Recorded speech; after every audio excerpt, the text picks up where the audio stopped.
in the room are email junkies?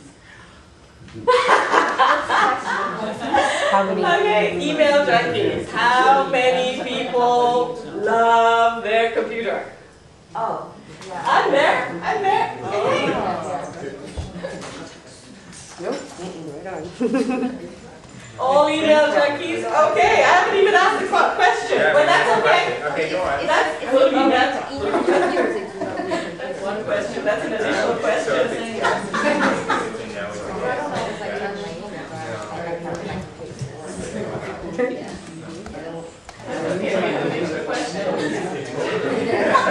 I need one. If I don't have one, I don't have the internet right now, it's very bad news. Do I get one? Oh, yes, you do, yeah. No, Joanne's not an email junkie. No. Is everyone doing all right with the temperature? Do you want the air conditioning on? Fine. It's okay. Yeah, is everyone okay? All right, okay, great. Okay, so if you are an email junkie, then there's another aspect of it. How do you feel when you do not respond to a phone call or an email within 24 hours? Do you feel uncomfortable when you do not respond? Yes, yes, come on, let's get your money. Yes? Well, can I answer to if the person does not respond to me? I feel rejected. I feel rejected. And how do you do it? Do you respond within 24 hours? Do you respond immediately? Yeah. You do? Yeah. So you don't pay out. So you don't like the fact that when people don't respond to you. Nice. Yes? Yeah, but I'm working on that. That's a great thing, you know, you're saying. I'm working on it. It's wonderful. It's wonderful because I think that in our world today, with technology the way it is, if people don't respond, there is that sense of rejection. But how many people feel uncomfortable if they don't return calls and emails within the same day? Well, that's something to pay out on. This is not a good thing. Yes. It's not a good It's thing. part of my job to do that too. Yeah. So it's to be responsive, and it's also to be appreciative of not wanting to. There's an aspect. We're not talking about work. How do you feel? We're not talking about work. We're talking here. We're not talking about anybody's identity on what they do. So it's about. Well, the question again is, do you feel uncomfortable? It's the feeling of, okay, this puts me at, at odds. Like it makes me feel uncomfortable to not be on it. You know, like, because sometimes, you can have circumstances at work, and it's obvious with the way the world is going, like email is where it's at. Like you're at your computer and you're going to be responding, right? But in the event that you might be out of the office, let's say, for a day, like, does it kind of make you feel uncomfortable? And it's the discomfort that we're questioning. If you don't respond in a 24-hour period. Not at all. Is it, is it hanging there like I've got to get to that email or I've got to return that call? Yeah, that's. Yeah, that can ruin my day so easily because I don't always know how to balance and socially negotiate. Like, I don't know how to mix these two people, so I have to make sure that I don't blow either of them off.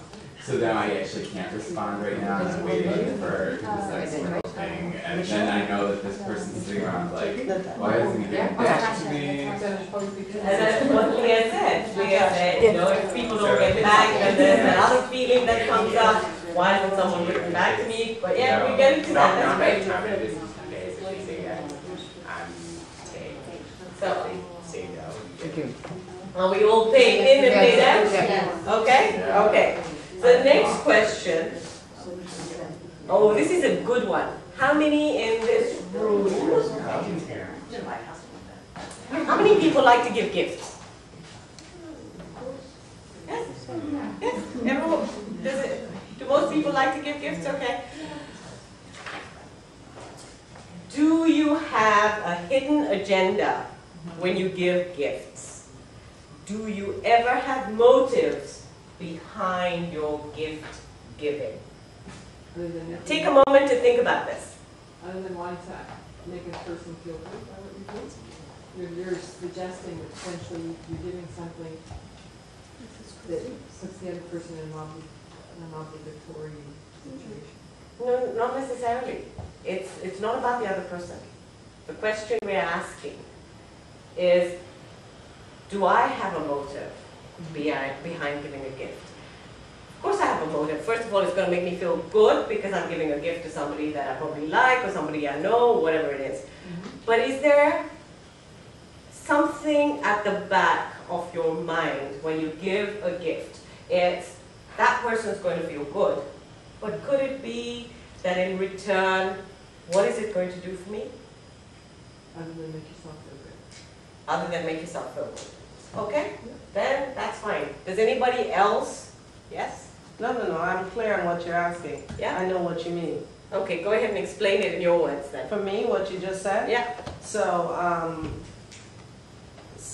someone bought me lunch twice last week. I bought them a little something later on in the week. Not to, I said thank you when they brought me lunch, but I got them a gift so that I would clear the slate. So I'm clear on what you mean. Thank you. Thank you very much. Okay. So there was a motive because you wanted to have no obligations. That's right. Okay. There we go. Anybody rethink this idea? Yes? Yeah, sometimes if there's an opportunity to give someone something, I will do it because I feel like maybe I'm too needy in a relationship. Okay. And like that they give me too many things, even if they're immaterial things. So I'm like, oh, maybe I can make this better gift. So like trying to make up for the fact that I don't always feel that the relationships are perfectly balanced. Thanks. That's great. So you do it with a motive behind. Yeah. And thank you for sharing that, because really, you know, at the end of the day, we don't think all the time about every action we take. But when you get into something like this, it just depicts some aspects of our humanity. It's not good or bad. There's nothing good or bad. The labels are what we've chosen to give these aspects, but this is part of humanity. We do things in a certain way because that's the way life is. While recognizing this stuff, then we arrive at a point where, you know, we look at it from a different viewpoint. It's only the recognition factor. That's what we're here to do today, is recognize that there are aspects of our lives. And there's also a lot of, you know, aspects where we're told, it's not good to be like that. It's not good to feel like that. And we all do. There's not a single human being. Is there anyone in this room that has never been angry?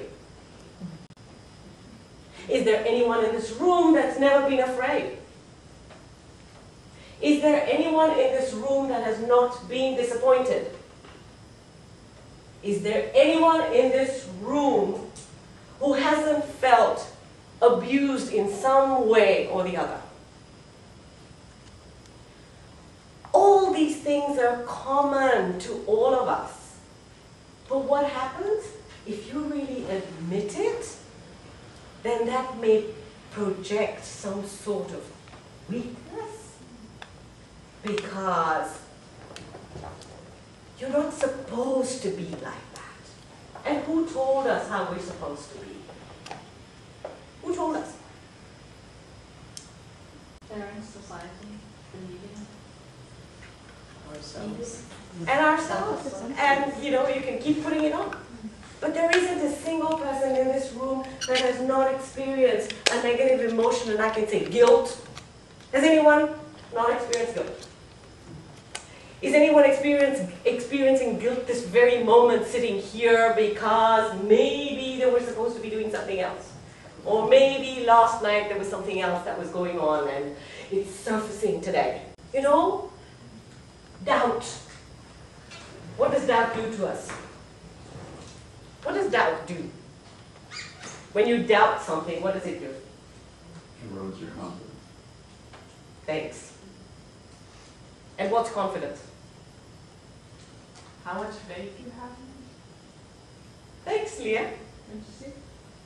Thanks. Very simply put.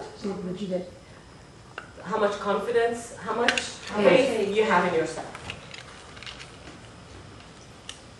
So who's taken our faith away?